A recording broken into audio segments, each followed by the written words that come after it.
अगर बहन मायावती की जो सोच है मुस्लिम के लिए, दलित के लिए, स्वर्ण समाज के लिए, ब्राह्मण के लिए, गुर्जर के लिए, जाट के लिए, कुर्मीज के लिए, वो बिल्कुल सोच बहुत मजबूत सोच है। हमारा समाज मुस्लिम समाज हो या हमारा दलित समाज हो, एक सभ्य समाज है। हमारा तरीका दूसरा है जवाब देने का। हम लोग लड़ाई झगड़े वाले लोग नहीं है, कम्युनल नहीं है, किसी प्रकार का हमारे पास इस तरह। मगर हमारे माननीय इंद्रपाल सिंह जी सबसे बड़ा जो मनोबल जो बढ़ता जा रहा है, धीरे धीरे जो हम लोग स्टेप ले रहे हैं, वो बहुत ही सराहनीय हो रहे हैं। मैं कल तुगलकाबाद की 2-3 सभाओं को संयोजित करा और वहाँ भी मुझे इस प्रकार के शॉर्ट पीरियड में, क्योंकि हमारे पास अभी कल परसों हमारा टिकट डिसाइड हो, जल्दी में सारा काम हो, फिर भी लोग पूरे दिल से चाहते हैं कि बहन मायावती का कैंडिडेट हर जगह पहुँचे। सब लोग चाह रहे हैं कि इस बार जो भी ये दोनों लोग मेरे खिलाफ खड़े हैं, जिसमें रामवीर बिदड़ी हो या पहलवान सहीराम हो। देखिए, मेरा ओखला इंडस्ट्रियल एरिया में कारोबार है, वहाँ मैं इनके साथ बहुत काम किया है, जिसमें मैं गली मोहल्लों में आप ओखला इंडस्ट्रियल एरिया में आप हालत देख ली जाके, जो वहाँ पर जो हमारे झुग्गी झोपड़ियों का जो माहौल है, मैं उनको लगातार कैचअप करता रहता हूँ। लोग मेरे पास हेल्प के लिए आते हैं, मेरे पास बिना मेरे पास किसी तरह का संधान हो गया तब भी मैं उनके लिए जो मुझसे भरतक प्रयास होते हैं मैं करता हूँ। लेबर का इतना बुरा हाल है, 20-25 कैंप इतने बुरी धराशायी है तुगलकाबाद, जहाँ से विधायक सहीराम है। आप जाके देखिए, वहाँ पर 4 बजे के बाद आप सहीराम पहलवान से मिल नहीं सकते, वो अपना शाम को आपको पता है किस माहौल में चले जाते हैं। दूसरा, रही बात बदरपुर विधानसभा की, बदरपुर विधानसभा में इतना बुरा हाल है कि लोग, मतलब मैं अपने मुंह से नहीं कहता कि अगर एक गाड़ी फंस जाए तो आप 2 घंटे के लिए फंस जाए। इतना जाम, इतना कंजेस्टेड, इतना कोई रोड नहीं, कोई इंफ्रास्ट्रक्चर के नाम पे कुछ भी नहीं है। तो जब ये दोनों विधानसभाओं का ये हाल देखा और मैंने ये देखा, मैंने कहा यार ये तो 8 विधानसभा और भी हैं। तो मैं जब ये दोनों उसी धरती से दोनों के दोनों को चुना गया, तो मैंने निर्णय लिया कि मैं इनके खिलाफ मजबूती से दावेदारी पेश करूंगा और इन दोनों विधानसभाओं की जो रूपरेखा है वो पूरी दक्षिण दिल्ली में नहीं फैलने दूंगा।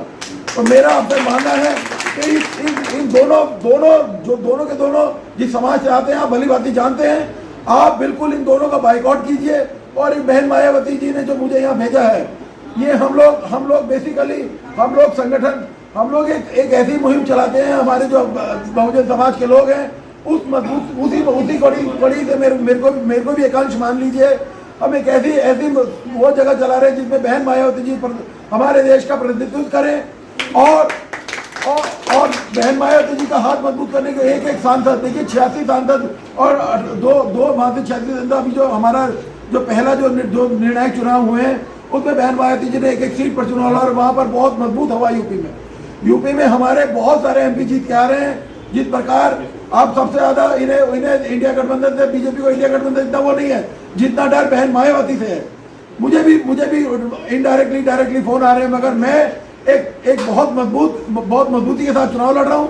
मैं आपसे सबसे निवेदन करूंगा भाइयों से कि बहन मायावती जी को बहुत मजबूती से इस लोकसभा से जिता के भेजें, ताकि मैसेज जाए देश में कि एक दक्षिण दिल्ली का सांसद, जो कि आप जानते हैं किस प्रकार से उन्होंने हमारे एक साथी जो कि दानिश अली, जो कि जनता दल यूनाइटेड में थे, फिर वो BSP में आए, BSP में आकर उन्होंने सांसद बने। उन्होंने 2-4 बार सांसद में अपनी आवाज़ उठाने की कोशिश करी, जिसे दबाने के लिए BSP ने जो बीजेपी का एक अड़ियल नेता है दिल्ली का, आप जानते हैं, उन्होंने इस तरीके उनके साथ बदतमीजी करी, जो कि पूरी दिल्ली पूरी दुनिया में हमारी थूथू हुई कि लोकसभा के अंदर इस तरह के। तो मैं आपसे अपील करूंगा, बहन मायावती ने एक साइलेंट जवाब दिया है। मैं ये नहीं कह रहा कि मैं इसे जातिवाद पे नहीं ले जाना चाहता, मगर आप बहन मायावती जी की आइडियोलॉजी समझिए कि एक मुसलमान कैंडिडेट को उतरकर और हमारे समाज के लिए उन्होंने इतना बड़ा भरतक प्रयास किया है। मैं बहन मायावती का एक बार और धन्यवाद करना चाहूँगा। और ये बहुत साइलेंट जवाब है। हमारा समाज, मुस्लिम समाज हो या हमारा दलित समाज हो, एक सभ्य समाज है। हमारा तरीका दूसरा है जवाब देने का। हम लोग लड़ाई झगड़े वाले लोग नहीं है, कम्युनल नहीं है, किसी प्रकार का हमारे पास इस तरह। मगर बहन मायावती की जो सोच है मुस्लिम के लिए, दलित के लिए, स्वर्ण समाज के लिए, ब्राह्मण के लिए, गुर्जर के लिए, जाट के लिए, कुर्मीज के लिए, वो बिल्कुल सोच बहुत मजबूत सोच है। आप सब लोग जुड़िए और सबको जोड़िए। जितने भी हमारे प्रदेश में, जो भी हमारे दिल्ली के जितने भी जहाँ जो आदमी हैं, आप सबसे अपील कीजिए कि अब्दुल बासित भाई एक लोकप्रिय प्रत्याशी है बहुजन समाज पार्टी के और बहुत मजबूती के साथ चुनाव लड़ रहे हैं। दूसरी बात यह है कि आप एक पढ़े लिखे कैंडिडेट को चुनने जा रहे हैं। देखिए मैं ये नहीं कह रहा कि मगर मैं आपको ये यकीन दिलाता हूँ कि मैं एक छोटा सा हरियाली के ऊपर मैंने मुहिम चला रखी पिछले 10 साल से। उस हरियाली को हमें दोबारा दक्षिण दिल्ली में वापसी लाना है। किस प्रकार से आप देख रहे हैं कि किस प्रकार से गठजोड़ हो रहे हैं, भूमि माफिया अपने रात दिन लगे पड़े, इन सब चीज़ों को भी रोकना है। और पेड़ों का मैं आपसे वादा करता हूँ, दक्षिण दिल्ली में 1 करोड़ पेड़ लगाने का मैं पहले दिन से काम शुरू करूँ। धन्यवाद।